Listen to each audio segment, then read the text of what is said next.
Hello students, this is Ashish Srivastava, I am math teacher, and in today's video lecture we are going to discuss chapter number 3, pair of linear equation in two variables taken from class 10th mathematics.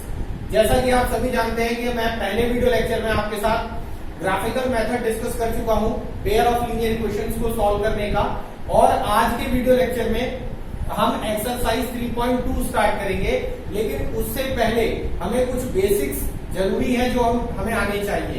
There is something which is very important to learn, let's see what is it. तो यहाँ पर students आप देख रहे हैं, मैंने यहाँ पे कुछ इंपॉर्टेंट डिस्कशन किया हुआ है आपके साथ। अभी मैं आपको इसको समझाता हूँ। मान लीजिए सपोज करिए कि आपके पास एक linear equation a1x plus b1y plus c1 equals to 0 है, और एक linear equation a2x plus b2y plus c2 is equals to 0 है। Means you have given a pair of linear equation in two variables, and then something is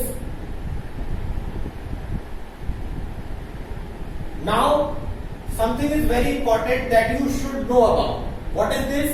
कि अगर आप इस तरीके की दो पेयर ऑफ लीनियर इक्वेशन आपको दी जाती है, और नॉर्मली आपसे जो है क्वेश्चन पूछ लिया जाता है कि विदाउट ड्रॉइंग द ग्राफ पे ड्रॉ करके तो हम बता सकते हैं कि हमारी लाइंस इंटरसेक्टिंग है, हमारी लाइंस पैरेलल है, या हमारी लाइंस कोइंसिडेंट है। ग्राफ ड्रॉ करके हम सॉल्यूशन भी निकाल सकते हैं। लेकिन यहाँ कुछ आपको ऐसा सिखाया जाएगा कि सिर्फ इक्वेशंस को देख करके ही आपको सॉल्यूशन के बारे में पता लग जाए कि इसके कितने सॉल्यूशन एग्जिस्ट करेंगे और इसका ग्राफ किस तरीके का होगा। तो वो टेक्निक्स आपको यहाँ जानने के लिए मिलेंगी।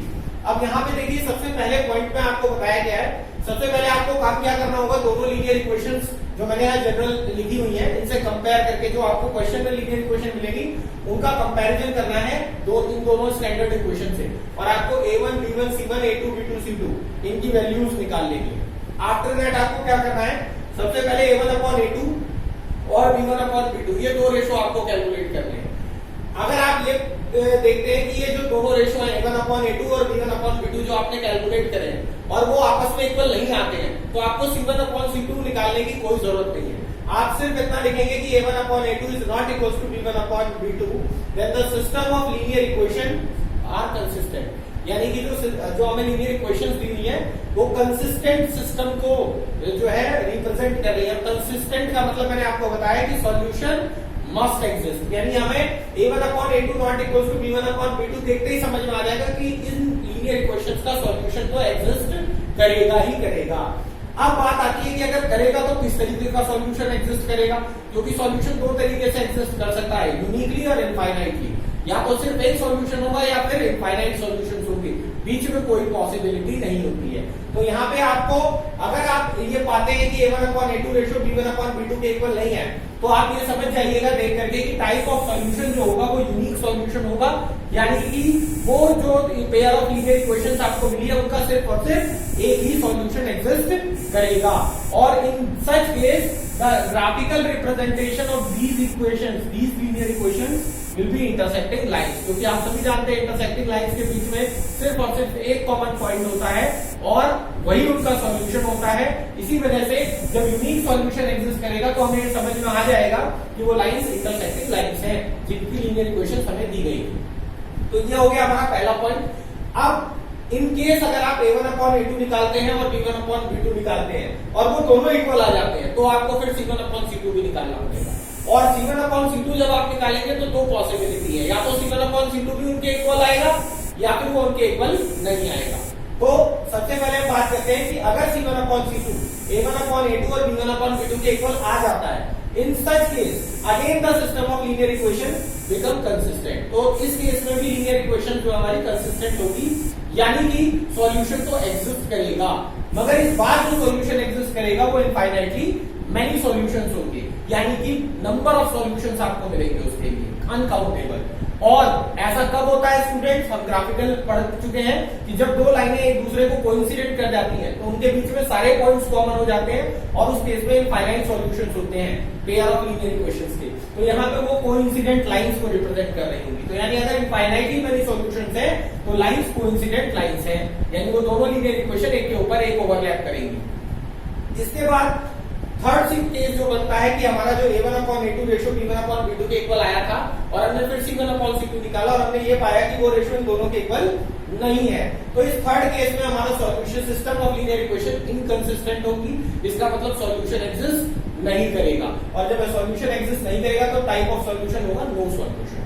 और इस केस में हमारी ग्राफिकल रिप्रेजेंटेशन होगा पैरेलल लाइंस, क्योंकि आप सभी को मैं ग्राफिकली समझा चुका हूं कि अगर दो लाइंस पैरेलल है तो उनके बीच में कोई कॉमन पॉइंट नहीं होगा और इस वजह से उनके बीच उनका कोई सॉल्यूशन नहीं निकाला जा सकता। तो ये कुछ टेक्निक्स है जिन इन रेशियो को कैलकुलेट करके हम बड़े easily without drawing the graph, without doing the calculation, हम ये आइडिया लगा सकते हैं कि हमारे जो इक्वेशंस मिली है हमें pair of equations, linear equations, उनका सॉल्यूशन एग्जिस्ट करेगा या नहीं करेगा, अगर करेगा तो किस टाइप का सॉल्यूशन होगा और वो किस तरह के ग्राफ को रिप्रेजेंट करेंगे। तो it's a very important point two learn. और अगर आपने एक बार इस टेबल को लर्न कर लिया तो एक्सरसाइज 3.2 सॉल्व करने में या इस कॉन्सेप्ट पे बेस्ड क्वेश्चन को सॉल्व करने में आपको कहीं कोई दिक्कत आने वाली नहीं है। तो मैं सबसे पहले आपको यही कहूंगा कि आप वीडियो पॉज करिए और इस इंफॉर्मेशन को नोट करिए, देन हम एक्सरसाइज पे आते हैं और इसी कॉन्सेप्ट से रिलेटेड कुछ क्वेश्चंस को सॉल्व करते हैं। So pause the video and note it down.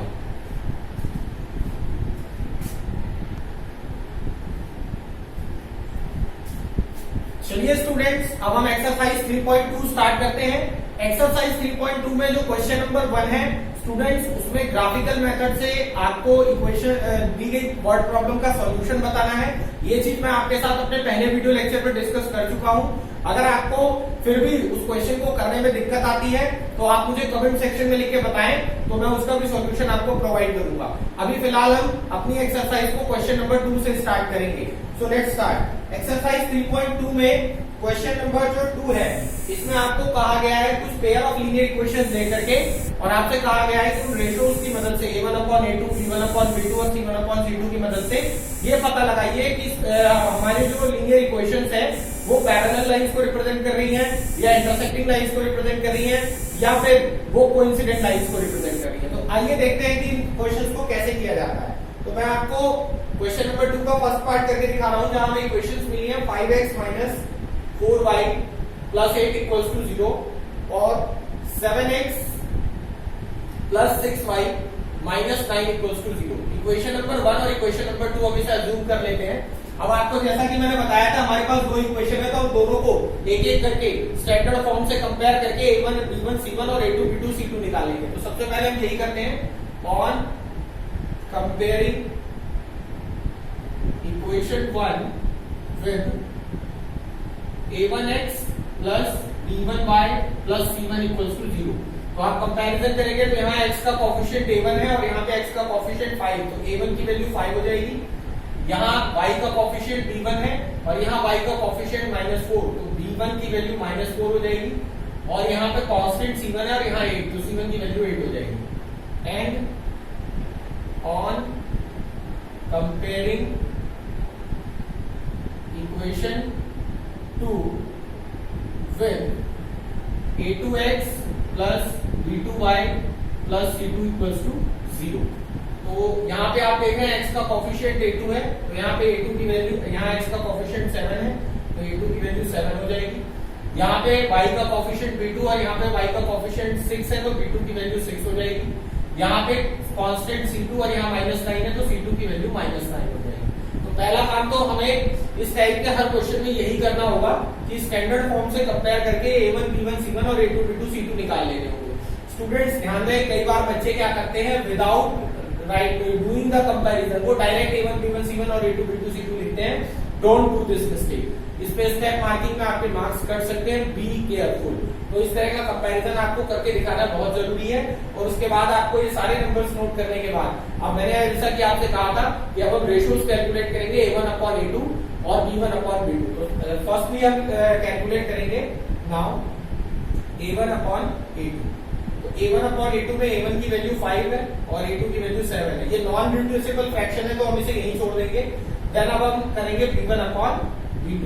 B1 हमारे पास -4 है और B2 हमारे पास 6 है। इसको रिड्यूस करके हम सिंप्लीफाई कर सकते हैं 2/3, क्योंकि ये 2 टाइम्स डिवाइड हो जाएगा 4 और 6 3 टाइम्स डिवाइड हो जाएगा, तो -2/3। अब आप देख चुके हैं कि A1/A2 रेशो हमारा B1/B2 के इक्वल नहीं आया है, तो अब हमें आगे जाने की जरूरत नहीं है। हम यहाँ पे लिखेंगे clearly clearly a1 upon a2 is not equals to b1 upon b2. So these lines are intersecting lines, क्योंकि उन्होंने आपसे ये पूछा था कि लाइंस इंटरसेक्टिंग है, पैरेलल है या कोइंसिडेंट है, तो इसी वजह से हमने वो बताया। अगर वो उनसे पूछता what is the type of solution, तो हम क्या लिखते हैं यहाँ पे, यूनिक सॉल्यूशन, क्योंकि हमने पढ़ा हुआ है a1 upon a2 not equals to b1 upon b2 आएगा, तो हम इसे यूनिक सॉल्यूशन होगा वो। तो हमें यहाँ पे बस लास्ट में अपना स्टेटमेंट चेंज करके, अगर वो हमसे पूछते what is the type of solution, तो हम ये कहते हैं कि these lines gives unique solutions, या the system of linear equation has unique solution. इस तरीके से हम लिखते हैं। मगर अभी फिलहाल हमसे पूछा गया था कि ये लाइंस किस तरह के ग्राफ को रिप्रेजेंट करेंगी, तो इंटरसेक्टिंग लाइंस को रिप्रेजेंट करेंगी।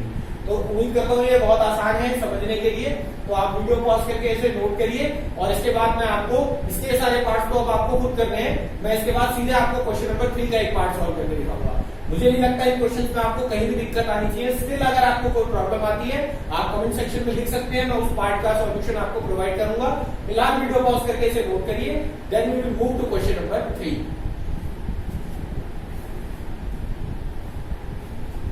चलिए स्टूडेंट्स, आपने इसको नोट कर लिया होगा। अब हम क्वेश्चन नंबर 3 डिस्कस करते हैं। क्वेश्चन नंबर 3 में हमसे कहा जा रहा है, on comparing the ratios, वही a1 upon b2, b1 upon b2 और c1 upon c2, find out whether the following pair of linear equations are consistent or inconsistent। अब की बार हमें consistent और inconsistent बताना है।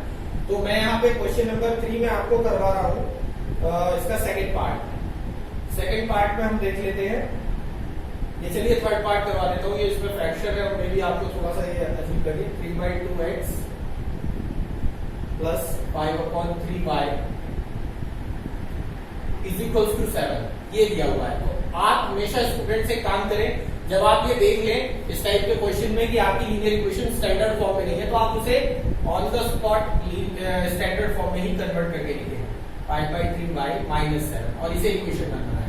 Okay, now the second equation is 9x - 10y is equals to 14। इसे भी हम स्टैंडर्ड फॉर्म में ले आते हैं, 9x - 10y -14 equals to 0, equation number 2। अब रेस्ट ऑफ वर्क वही है। अब हम कंपेयर करेंगे एक एक करके इक्वेशन 1 और 2 को। On comparing equation 1 with a1x plus b1y plus c1 is equals to 0।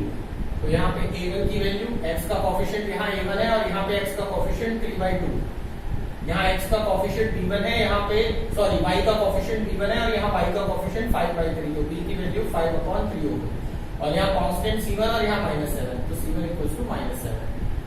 On comparing equation 2 with a2x plus b2y plus c2 is equals to 0। तो यहाँ पे अब हम देखेंगे x का कोफिशिएंट यहाँ a2 है, यहाँ पे 9, तो a2 की वैल्यू 9 हो जाएगी, और b2 यहाँ y का कोफिशिएंट b2 यहाँ -10, तो b2 की वैल्यू -10 हो जाएगी, कांस्टेंट c2 और -14, तो c2 की वैल्यू -14 हो जाएगी।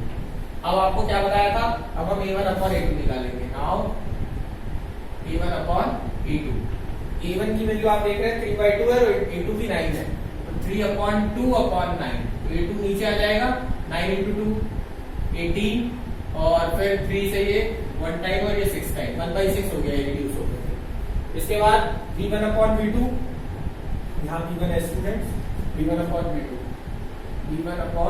b2, ये हो जाएगा आपका 5/3 upon -10, 5/3 upon -10, तो 3 नीचे आएगा, तो ये 5/- 30 और ये रिड्यूस होके -1/6 हो जाएगा, या माइनस आप नीचे भी लगा लो, कोई दिक्कत नहीं है, 1/6 हो जाएगा। इसके बाद c1, अब देखेंगे, अब इसके बाद यहाँ पे चेक करेंगे हम कि क्या हमारा a1 upon a2 b1 upon b2 के इक्वल आया। तो स्टूडेंट्स यहाँ पे आप एक चीज नोटिस करेंगे कि हमारा जो a1 upon a2 है वो आया है 1/6, और b1 upon b2 है वो आया है 1/-6, और यही आपस में इक्वल नहीं आए, तो हमें c1 upon c2 निकालने की जरूरत नहीं है। हम लिख लेंगे clearly a1 upon a2 is not equals to b1 upon b2। तो ये अगर ऐसा होता है तो हमारा सॉल्यूशन कंसिस्टेंट होता है इनकंसिस्टेंट? जी हाँ, बिल्कुल सही, कंसिस्टेंट होता है, क्योंकि हमने पढ़ लिया है कि अगर हमारे a1/a2 not equal to b1/b2 आता है तो भी सॉल्यूशन कंसिस्टेंट है, और अगर ये तीनों रेशियो इक्वल आते हैं a1/a2 equal to b1/b2 equal to c1/c2 तो भी हमारा सॉल्यूशन कंसिस्टेंट होता है। हाँ, ये अलग बात है कि इस केस में यूनिक सॉल्यूशन होगा और उसमें इनफाइनाइटली मैनी, तो लेकिन सॉल्यूशन टाइप ऑफ सॉल्यूशन तो हमें बताना ही नहीं है, हमें तो कंसिस्टेंट डिस्कस करना था। तो हम ये लिखेंगे, सो द सिस्टम और the given system of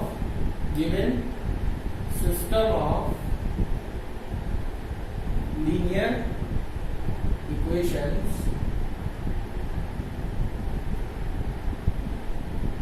have consistent solution, has consistent या is consistent, ठीक है। So the given system of linear equations is consistent, यानी ये consistent solution रखने वाली linear equations हैं। तो काफी हद तक ये चीजें क्लियर हो गई होंगी आपको। वीडियो पॉज करके इसको नोट करिए, फिर मैं आपको क्वेश्चन नंबर 4 का भी एक पार्ट सॉल्व करके दिखाता हूँ।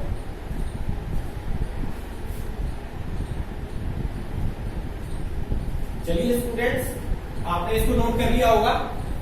अब बाकी पार्ट इसके आप प्रूव करके देख सकते हैं, और कोई डाउट आता है तो आप मुझे कमेंट सेक्शन में लिखिएगा, मैं आपको सॉल्व करके दूंगा वो। अभी फिलहाल के लिए हम आते हैं क्वेश्चन नंबर 4 पे। सो स्टूडेंट्स, क्वेश्चन नंबर 4 में कह रहे हैं which of the following pair of linear equations are consistent and which are inconsistent, if they are consistent then obtain the solution graphically. मतलब अभी हमें जो इतना वर्क हमने करा है तो हमें करना ही है, इसके बाद हमें उन्हें ग्राफिकली सॉल्व करके भी दिखाना है। तो चलिए स्टार्ट करते हैं। मैं इसमें क्वेश्चन नंबर 4 में आपको बता देता हूँ क्वेश्चन नंबर 4 का। चलिए फर्स्ट पार्ट डिस्कस कर लेते हैं। यहाँ पे हमें दिया हुआ है x + y = 5, तो जिसे हम लिखने वाले हैं x + y - 5 = 0, इक्वेशन नंबर 1। और इसके बाद 2x + 2y = 10, इसको हम लिखने वाले हैं 2x - 2y - 10 = 0, इक्वेशन नंबर 2। और सबसे पहले तो हम इसको कंपेयर करेंगे स्टैंडर्ड फॉर्म से, फिर ये देखेंगे कि ये कंसिस्टेंट है या इनकंसिस्टेंट है। अगर ये कंसिस्टेंट है तो फिर हम इसका ग्राफिकल सॉल्यूशन भी निकाल के दिखाएंगे। चलिए, तो on comparing equation 1 with a1x + b1y + c1 = 0, तो यहाँ पे आप देख रहे हैं x का कोएफिशिएंट a1 है, यहाँ x का कोएफिशिएंट कुछ नहीं तो 1, तो a1 की वैल्यू 1 हो गई। y का कोएफिशिएंट b1 है, यहाँ y का कोएफिशिएंट कुछ नहीं है तो b1 की वैल्यू 1 हो गई। और c1 यहाँ पे कांस्टेंट है और यहाँ -5, तो c1 की वैल्यू -5 होगी। फिर on comparing equation 2 with a2x + b2y + c2 = 0, तो यहाँ पे आप देख रहे हैं कि x का कोएफिशिएंट a2 है, यहाँ x का कोएफिशिएंट 2, तो a2 की वैल्यू 2 हो गई। यहाँ y का कोएफिशिएंट b2, y का कोएफिशिएंट -2, तो b2 की वैल्यू -2 हो गई। और यहाँ पे c2 कांस्टेंट -10, c2 की वैल्यू -10 हो गई। अब हम क्या काम करेंगे, अब हम निकालेंगे नाउ a1/a2, तो a1/a2 1/2 हो जाएगा, इससे ज्यादा ये रिड्यूस नहीं हो सकता। फिर हम निकालेंगे b1/b2, तो ये हो जाएगा 1/-2। अब आप देख रहे हैं कि यहाँ पे, अच्छा स्टूडेंट एक मिस्टेक हो गई, यहाँ पे +2y है, तो ये हमारा +2 ही आएगा, तो यहाँ पे 1/2 आएगा। अब यहाँ पे देखेंगे हम a1/a2 = b1/b2 है, तो अब हम आगे c1/c2 भी निकालेंगे। तो c1/c2 हम देखेंगे, यहाँ पे c1 हमारे पास कितना है -5 और c2 -10 है, तो -5/-10, माइनस से -10 से, और ये रिड्यूस हो गए 1/2। तो आप देख रहे हैं तीनों की वैल्यू सेम आ गई। तो हम यहाँ पे लिखेंगे clearly a1/a2 = b1/b2 = c1/c2। So the given system of linear equations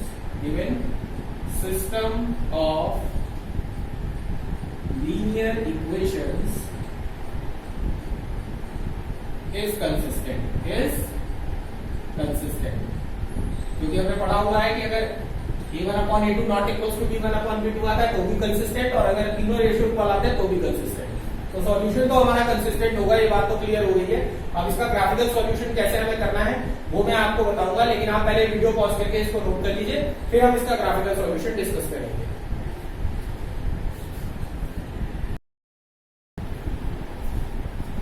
चलिए स्टूडेंट्स, अब हम इसका ग्राफिकल रिप्रेजेंटेशन और देख लेते हैं कि ग्राफिकली हमें इसे कहा गया था कि सॉल्व करना है सॉल्यूशन। तो ग्राफिकली सॉल्व करने के लिए सबसे पहले इक्वेशन 1 इक्वलाइज, यहां से आप देख रहे हैं x प्लस वाई माइनस 5 हमें 0 के इक्वल दिया हुआ है, तो यहां से y की वैल्यू जो है वो 5 माइनस एक्स हो जाएगी। इसके लिए हम टेबल बना लेते हैं कोऑर्डिनेट्स x और y। अभी आप जानते हैं x की वैल्यू अगर मैं यहाँ पे अगर मैं माइनस चाहता हूँ तो यहाँ पे मैं 10 ले लेता हूँ x की वैल्यू, तो ये आपका जो है, चलिए ज्यादा बड़ी वैल्यूज ना लेकर के हम पॉजिटिव ही ले लेते हैं। एक बार 0 ले लेते हैं तो 5 आ जाएगा, एक बार हम ले लेते हैं 1 तो ये 4 आ जाएगा, और एक बार 2 ले लेते हैं तो ये 3 हो जाएगा। तो ये हमारे पास 3 पॉइंट आ गए। और equation 2 implies 2x plus 2y minus 10 equals to 0। तो यहां से 2y equals to 10 minus 2x और यहां से y equals to 10 minus 2x upon 2 हो जाएगा। तो यहां पे भी अगर हम पॉइंट्स निकालना चाहें x और y, वैसे स्टूडेंट्स बता दूं मैं आपको, 2 अगर आप कॉमन लेंगे तो 2 से 2 कैंसिल हो करके ये 5 माइनस एक्स ही आने वाला है, यानी दोनों इक्वेशन सेम ही होने वाली है। इसका मतलब आप समझ गए होंगे कि ये लाइंस कोइंसिडेंट होने वाली है। स्टिल अब इसे अभी ऐसे रख के सॉल्व कर रहे हैं ताकि थोड़ा डिफरेंस नजर आ जाए। अभी यहाँ पे हम x की वैल्यू जो है 1 टू 0 1 2 तो हमने लिया, यहाँ पे मैं एक काम कर रहा हूँ 2 ले लेता हूँ। 2 लेने पे आ जाएगा आपका 2 इंटू 2 4 10 माइनस 4 6 तो डिवाइड होके 3, फिर 3 ले लेता हूँ तो 3 लेने पे आपका आएगा 3 इंटू 2 6 10 माइनस 6 4 और 4 को 2 से डिवाइड करेंगे तो 2 आएगा। तो ये हो गया आपका, और इसके बाद हम ले लेते हैं इसमें 5 तो 5 इंटू 2 10 10 माइनस 10 0 आ जाएगा। तो ये हमारे पास कोऑर्डिनेट्स आ जाएंगे। और एक बार चेक कर लेते हैं, क्रॉस चेक। अगर हमने 2 लिया 2 इंटू 2 4 10 माइनस 4 6 6 डिवाइडेड बाई 2 3, अगर हमने 3 लिया 3 2 इंटू 2 6 10 माइनस 6 4 4 डिवाइडेड बाई 2 2, और अगर हमने 5 लिया 5 इंटू 2 10 10 माइनस 10 0, बिल्कुल सही है। तो हमारे पास कोऑर्डिनेट सिस्टम आ गया। अब हम ग्राफ प्लॉट करेंगे। तो ग्राफ प्लॉट करने के लिए हमारे पास अभी फिलहाल स्पेस, चलिए देखते हैं, एक्स एक्सिस में हमें 0 1 2 3 पॉजिटिव रहना है, वाई में भी पॉजिटिव रहना है। तो हम थोड़ा सा ग्राफ इस तरीके से बना लेते हैं। ये रहा, अभी एक्स एक्सिस पे मुझे कहां तक जाना है 0 1 2 और 5 तक। तो यहाँ पे मैं 1 2 3 4 और 5 मार्क कर दूंगा। और वाई एक्सिस पे हम हमें जाना है 0 2 3 4 5, मैक्सिमम 5 तक जाना है। तो यहां भी 1 2 3 4 और 5 मार्क करेंगे। क्लियर हो गया स्टूडेंट्स? अब सबसे पहले हम इस वाली लाइन का ग्राफ प्लॉट करते हैं। तो यहाँ पे हमें एक्स एक्सिस पे 0 वाई एक्सिस पे 5, तो एक्स पे तो चलना ही नहीं है, वाई एक्सिस पे 5, तो ये वाला पॉइंट होगा हमारा एक्स एक्सिस पे 0 वाई एक्सिस पे 5। इसके बाद ये वाला पॉइंट जो है हमारा ये वाला, इसके बाद 1,4 एक्स एक्सिस पे 1 वाई एक्सिस पे 4, तो 1,4 अगर मैं सीधे जाता हूँ यहाँ से 1 से और 4 के सामने, तो ये आ जाएगा आपका 1,4। ओके, इसके बाद 2,3 एक्स एक्सिस पे 2 वाई एक्सिस पे 3, तो 2 के सामने और इधर 3 के सामने, तो ये हो जाएगा आपका 2,3। तो ये हमारे पास पॉइंट आ गए। तो इन तीनों को हम मिलाते हुए एक लाइन इस तरीके से ड्रॉ कर देंगे। क्लियर हो गया? ये हमारी लाइंस हो गई अभी फिलहाल के लिए। और अब अगर मैं यहाँ पे आऊँ एक्स एक्सिस पे 2 वाई एक्सिस पे 3, एक्स एक्सिस पे 2 वाई एक्सिस पे 3, पॉइंट ऑलरेडी मार्क है। अब ये कह रहे हैं एक्स एक्सिस पे 3 वाई एक्सिस पे 2 3 और वाई एक्सिस पे 2, तो ये वाला पॉइंट होगा 3,2। फिर एक्स एक्सिस पे 5 वाई एक्सिस पे 0, तो यहाँ पे तो यही वाला पॉइंट हो जाएगा 5,0। और अगर मैं इसे मिलाऊंगा तो ये सारी लाइनें जो है ये इस तरीके से स्ट्रेट लाइन आएंगी, ये वाली लाइन भी यही होगी। तो मतलब कुल मिला के दोनों लाइन जो है एकदम स्ट्रेट आएंगी और ये एकदम कोइंसिडेंट लाइंस होगी, तो मतलब ओवरलैपिंग लाइंस होगी। तो ये यहाँ पे हमारे सामने रिजल्ट आया ग्राफ से कि ये ओवरलैपिंग है। तो हम लिखेंगे clearly from the graph these lines are coincident lines, so there exists infinitely many solutions. तो यहाँ पे इनफाइनाइटली मैनी सॉल्यूशंस एग्जिस्ट करेंगे और अगर हमें निकालना है तो उसको निकालने के लिए हम लिख देते हैं that is y is equal to y की कोई भी एक वैल्यू यहाँ पे ले लीजिए, चाहे 5 माइनस एक्स ले लीजिए, चाहे ये ले लीजिए, ये भी सॉल्व करके 5 माइनस एक्स ही आएगी। तो y equal to 5 minus x for every real value of x we can obtain a real value of y। इसका मतलब ये होगा कि अगर हमें निकालना है तो हम इस इक्वेशन में y equals to 5 minus x में x की कोई भी रियल वैल्यू रखे और कोई भी y रियल निकालते हैं, उसका सॉल्यूशन होगा। तो ये है हमारे क्वेश्चन नंबर 4 का फर्स्ट पार्ट। अगर मान लीजिए सपोज करिए मैं यहाँ पे ग्राफ बनाता और वो ग्राफ इंटरसेक्टिंग लाइंस आ जाते, तो जिस पॉइंट पे वो इंटरसेक्ट करते हैं मैं बस उस पॉइंट के कोऑर्डिनेट्स देख करके और वहां से x और y की वैल्यू डिसाइड कर लेता। और अगर वो पैरेलल लाइंस आती तो मैं कह देता नो सॉल्यूशन। तो काफी चीजें क्लियर हो गई है ग्राफ से भी हमें, और ये तो तरीका मैंने आपको समझाई दिया है। तो वीडियो पॉज करके इसको नोट कर लीजिए और बाकी पार्ट्स इस पे आप खुद ट्राई करिएगा। कोई प्रॉब्लम आती है मुझे कमेंट सेक्शन में लिख के बताइएगा, मैं इसका सॉल्यूशन आपको दूंगा। तो इसके बाद हम क्वेश्चन नंबर 5 डिस्कस करेंगे। तो पहले आप वीडियो पॉज करके इसे नोट कर लीजिए।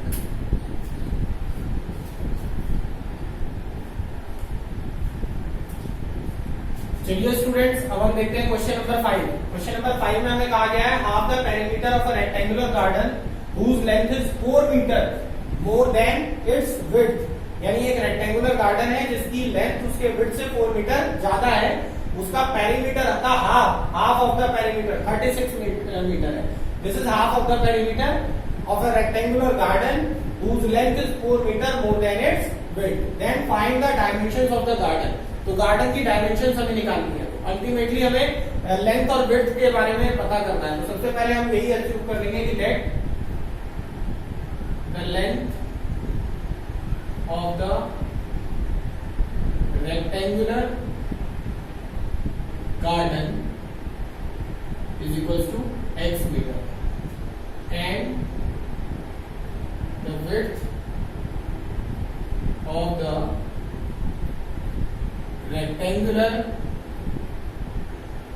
garden is equals to y meter। then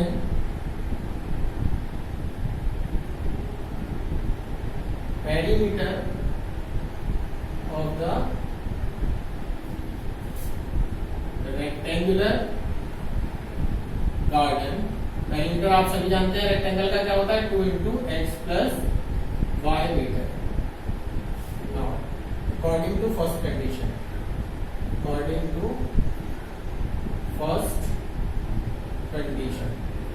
पहली कंडीशन में उन्होंने हमें क्या कहा है कि length is 4 metre more than its width. तो लेंथ क्या है हमारे पास x और वो किसके इक्वल है 4 मीटर मोर देन विड्थ यानी y प्लस 4। जब आप विड्थ में 4 ऐड करेंगे तब जाके वो लेंथ के इक्वल होगी। Length is 4 metre more than its width. That means you have to increase the width 4 units then you will be equal to the length। तो x is equals to y plus 4 ये equation बन हो जाएगी। And according to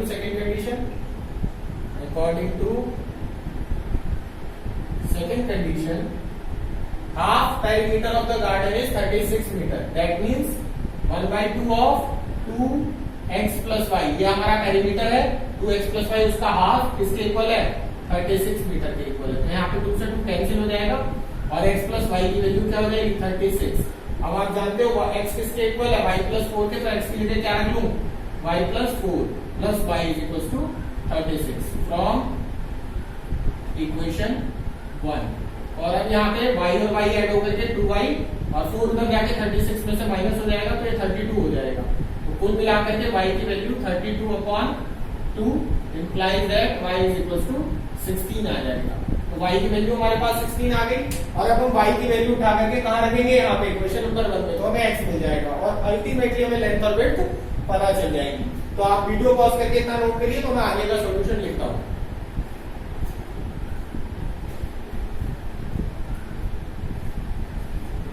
चलिए students, आपने note कर लिया होगा। अब मैं सॉल्यूशन रब कर दे रहा हूं और यहां से अब हम क्वेश्चन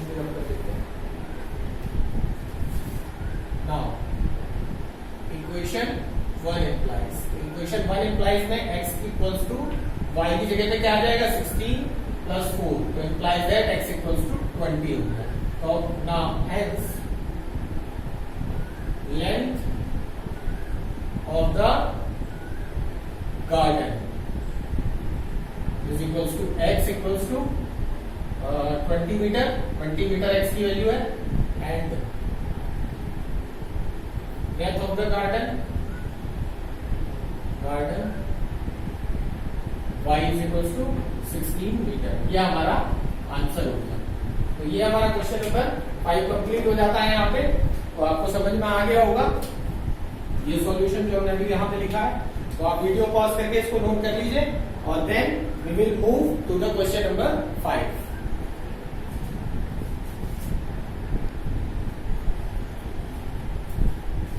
चलिए स्टूडेंट्स, अब हम डिस्कस करते हैं क्वेश्चन नंबर 6। क्वेश्चन नंबर 6 में आपको 2x plus 3y minus 8 equals to 0 ये एक लीनियर इक्वेशन दी हुई है और इसमें 3 पार्ट्स आपसे पूछे जा रहे हैं। एक फर्स्ट में इंटरसेक्टिंग लाइंस, सेकंड में पैरेलल लाइंस और थर्ड में कोइंसिडेंट लाइंस। बेसिकली हमें करना ये है, इस लीनियर इक्वेशन के साथ एक और लीनियर इक्वेशन लिखनी है और हमें वो दूसरी लीनियर इक्वेशन इस तरीके से लिखनी है कि ये पेयर जो बनेगा लीनियर इक्वेशंस का, उसमें जो सॉल्यूशन जो इक्वेशंस हैं वो इंटरसेक्टिंग लाइंस को रिप्रेजेंट कर रही हो। ऐसे ही फिर एक ऐसी इक्वेशन सोचनी है इसके साथ जो इसके साथ पैरेलल लाइंस को रिप्रेजेंट करे और एक ऐसी इक्वेशन सोचनी है जो इस इक्वेशन के साथ कोइंसिडेंट लाइंस को रिप्रेजेंट करे। तो सबसे पहले चलिए हम सॉल्यूशन में फर्स्ट पार्ट देखते हैं। बड़ा ही आसान क्वेश्चन है, कोई दिक्कत वाली बात नहीं है। 2x plus 3y minus 8 equals to 0 ये हमें एक इक्वेशन दी हुई है। अब आपको पता है कि इंटरसेक्टिंग लाइंस आपको सोचनी है। इंटरसेक्टिंग लाइंस की बस कंडीशन आपके दिमाग में होनी चाहिए a1 upon a2 not equals to b1 upon b2, यानी a1 और a2 का कोएफिशिएंट का जो रेशो है वो b1 b2 रेशो के इक्वल नहीं आना चाहिए। अब आप जानते हैं इसमें बहुत सारे आप एग्जांपल्स हो सकते हैं, मतलब इनफाइनाइट सॉल्यूशंस आप इसके दे सकते हो, मगर सबसे आसान और बेसिक में ट्रिक आपको बता रहा हूँ। यूं तो आप और भी अच्छे एग्जांपल्स लिख सकते हो, लेकिन सबसे आसान जो इसमें है, मुझे पता है कि 2x plus 3y minus 8 equals to 0 हमारा एक इक्वेशन है और मुझे इस इक्वेशन को कुछ ऐसे चेंज करना है या इसके साथ एक और इक्वेशन ऐसी लिखनी है कि a1 अपॉन a2 का equal ratio b1 upon b2 के इक्वल ना है। तो ज्यादा दिमाग में लगाते हुए आप यही equation as it is copy कर लीजिए 3y माइनस 8 इक्वल्स टू 0 और बस क्या चेंज कर दीजिए, यहाँ पे y का कोएफिशिएंट का जो साइन है वो प्लस की बजाय माइनस कर दीजिए, दैट्स इट। अब आप देखेंगे इक्वेशन 1 और equation 2 on comparing equation 1 with a1x plus b1y plus c1 equals to 0। तो a1 आपका यहाँ पे 2 है, b1 आपका 3 है और c1 आपका -8 है। आपको क्लियर हो गया होगा 2, 3 और -8। और on comparing equation 2 with a2x plus b2y plus c2 equals to 0। तो a2 की वैल्यू 2 है, b2 की वैल्यू -3 है और c2 की वैल्यू -8 है। ठीक है, अब आपको क्या करना है, a1 अपॉन a2 का रेशियो चेक करना है कि b1 अपॉन b2 के इक्वल तो नहीं आ रहा। अगर इक्वल नहीं आ रहा है तो इसका मतलब हमने अपना काम कर लिया, इंटरसेक्टिंग लाइंस हो गई है। तो यहाँ पे हम दिखाएंगे a1 अपॉन a2 का रेशियो निकाल के।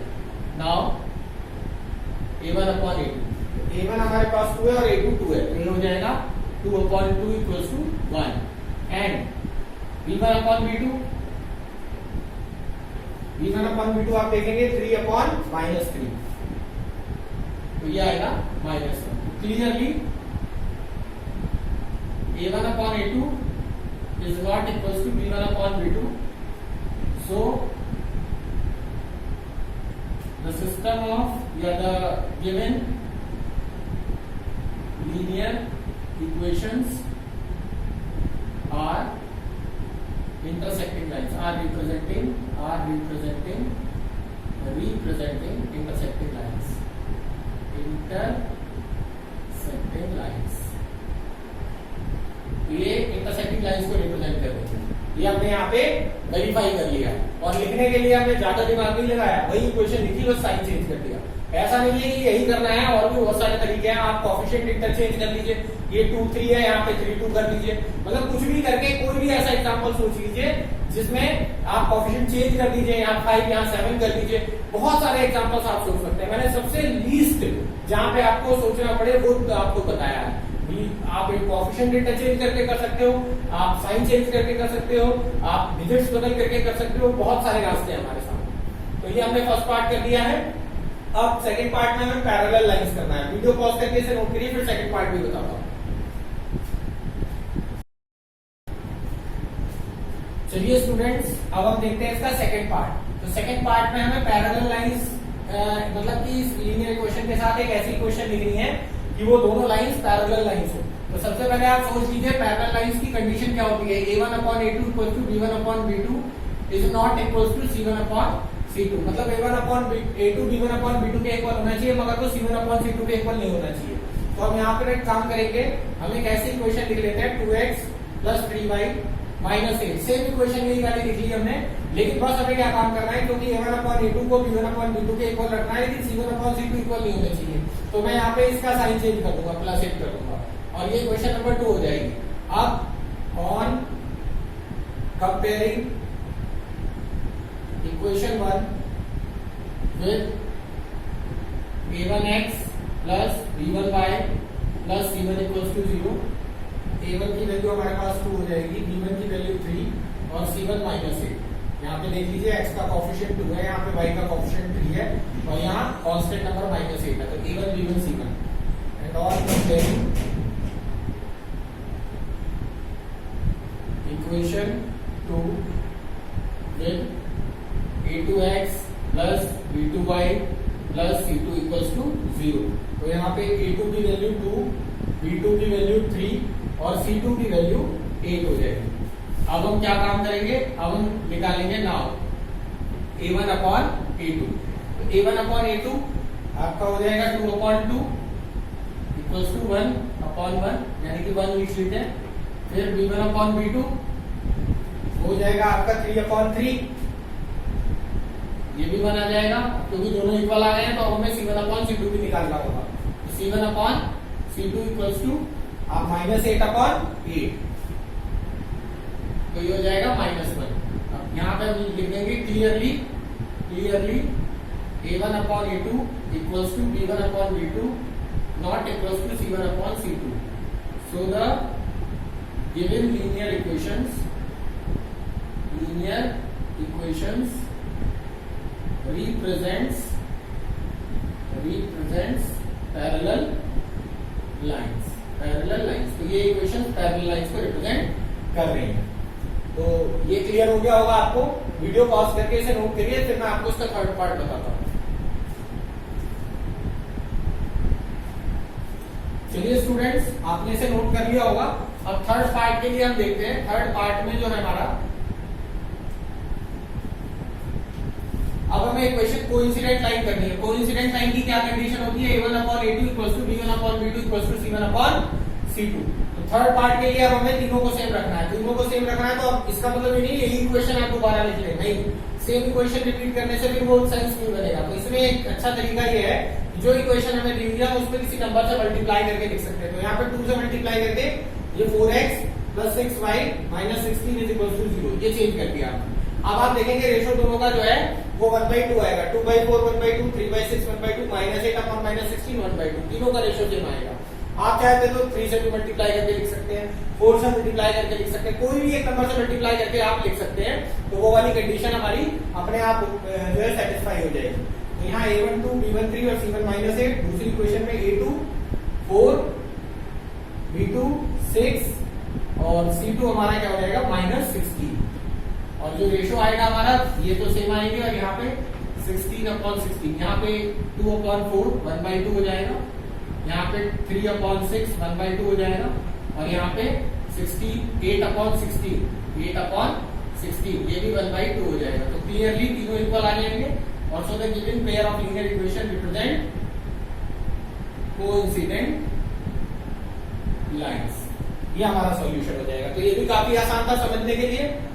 आपने देखा बड़े माइनर चेंजेस करके ही हमने ये तीनों रिजल्ट्स को ऑब्टेन कर लिया है। तो ज्यादा डिफिकल्ट सोचने की जरूरत नहीं है, सिंपल सोचिए और इजीली इसको आप इसे सॉल्व कर सकते हैं। तो that's all about question number 6। Video pause करके इसे नोट करिए, फिर हम क्वेश्चन नंबर 7 डिस्कस करेंगे। चलिए स्टूडेंट्स, आपने इसे नोट कर लिया होगा। अब स्टूडेंट्स क्वेश्चन नंबर 7 जो है हमारा, इसमें हमें दो इक्वेशंस दी हुई हैं। क्वेश्चन नंबर 7 में एक तो हमें मिली है equation x minus y plus 1 equals to 0, और एक इक्वेशन हमें मिली है 3x plus 2y minus 12 equals to 0। और आपसे कहा जा रहा है determine the coordinates of the vertices of the triangle formed by these lines and the x axis and shape the triangular region. हमें इन दोनों इक्वेशंस के लीनियर ग्राफ ड्रॉ करने हैं और इन दोनों लाइंस और एक्स एक्सिस से बनने वाले ट्रायंगल्स के कोऑर्डिनेट्स लिखने हैं और उस ट्रायंगल को शेप करना है, शेडेड रीजन में बाउंड करना है ट्रायंगल को। चलिए देखते हैं। सबसे पहले तो इसके लिए बात करूं, अगर मैं माइनस वाई उधर जाकर प्लस हो जाएगा तो x plus 1 equals to y, या आप इसे कह दीजिए y is equals to x plus 1। इसकी अगर मैं टेबल यहाँ पे ड्रॉ करूं तो यहाँ पे एक्स और वाई, एक्स की वैल्यू आप अगर -1 लेंगे 0, 0 लेंगे 1 और 1 लेंगे तो 2 आएगी। क्लियर हो गया। इसके बाद हमारा वहां से 3x plus 2y minus 12 equals to 0, तो यहां से हमारे पास 2y is equals to minus का 12 उधर जाके प्लस हो जाएगा और 3x नेगेटिव, और यहां से y की वैल्यू आ जाएगी 12 माइनस 3x अपॉन 2। अब यहाँ पे हम इसकी टेबल ड्रॉ कर लेते हैं। इसके लिए भी हम तीन वैल्यूज सोचेंगे और वैल्यूज ऐसी होनी चाहिए कि जो डेसिमल में ना हो, पूरे पूरे नंबर आए हमारे पास और हम इजीली जो है उसको सॉल्व कर पाए। तो सबसे पहले तो मैं यहाँ पे देखिए नीचे अपॉन में 2 है, तो मैं इसका मतलब x की कोई ऐसी वैल्यू सोचना चाहूंगा कि जिसे 3 में मल्टीप्लाई करें और आफ्टर 12 सब्ट्रैक्ट करें, जब उसमें 12 में से सब्ट्रैक्ट करें तो वो 2 से कंप्लीटली डिविजिबल हो जाए। तो अगर मैं यहाँ पे x की वैल्यू -2 सोचता हूँ, -2, या चलिए चलिए -2 सही रहेगा। -2 अगर मैं सोचूंगा तो ये वहां पे आप जान रहे हैं ये y इज इक्वल टू हो जाएगा 12 -3 इंटू -2 अपॉन 2, तो y की वैल्यू हो जाएगी 12 प्लस 6 अपॉन 2 यानी 18 अपॉन 2, और ये हो जाएगा आपका 9, यानी -2 रखने पे हमारा y जो है वो 9 आएगा। और अगर मैं x की वैल्यू 0 सोच लेता हूँ तो यहाँ पे 3 इंटू 0 0 हो जाएगा, 12 डिवाइडेड बाई 2 6 आ जाएगा। और अगर मैं यहाँ पे x की वैल्यू +2 सोच लेता हूँ तो +2 होने पे 3 इंटू 2 6, 12 माइनस 6 और डिवाइडेड बाई 2 3, तो यहाँ पे ये वैल्यूज आ जाएंगी। तो काफी आसान था इसको टेबल को ड्रॉ करना।